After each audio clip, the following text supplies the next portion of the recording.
Welcome viewers, my name is Leslie Waterhouse. I'm a member of the Anoka, Blaine, Coon Rapids Area League of Women Voters, a nonpartisan organization that works to inform and educate voters. Joining us today to provide voting information is Anoka County Elections Manager, Tom Hunt. Thank you, Tom, for being here today to answer questions on absentee voting. So if a person can vote on, if a person can't vote on Election Day, how do they vote absentee? Sure, yeah, so there's a number of different ways that somebody can cast their ballot before Election Day. So one of the ways is that you can request a ballot to be mailed to you. This is easily done. You can do it a number of different ways. You can, probably the most convenient way is to go to the Secretary of State's website, mnvotes.org, and then you could just fill out the online application, and then that will come to us and we'll mail you out your ballot. You can also fill out that application in person in our office. You can have one mailed out to you. So there's a number of different ways that we make available to people to be able to vote by mail.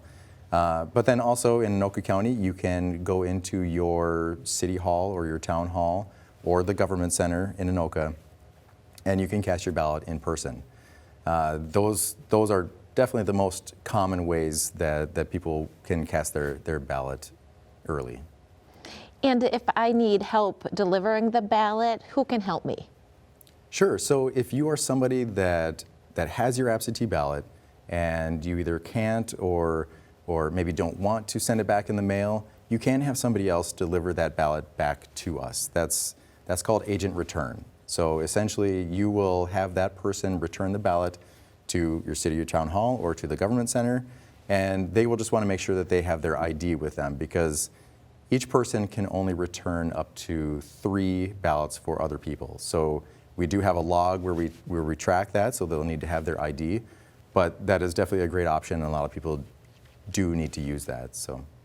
And what if a person is in the hospital or in a nursing home and can't make it in to vote absentee or on Election Day? Sure, so we do have a few really good options for that as well. If anyone wants to vote by mail, that's a great option as well. We'll just mail it to the facility that you're at, and you can vote. You can cast your ballot that way. But if you are in a hospital or a registered nursing home, and in this county we have 7 of those that are registered nursing homes. So and this is your long-term residence. That's where you're living at. We will actually have a team of election judges, two people from different major political parties, that will take all of the absentee materials, and they will actually go to those facilities to do in-person voting at that facility.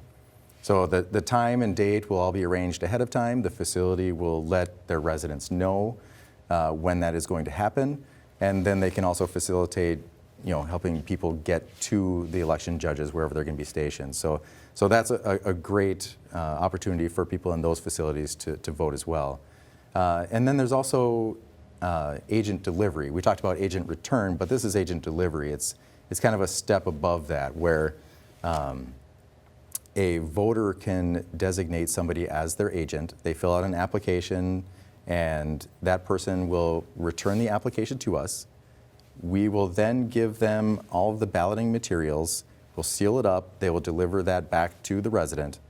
The resident fills out their ballot, seals everything back up, and then the agent returns it to us. Again, in the same way as agent returns, so they will need to sign a log and everything, but that's a great option as well. Well, thank you. That is a great option, and thank you for sharing that information for voters today.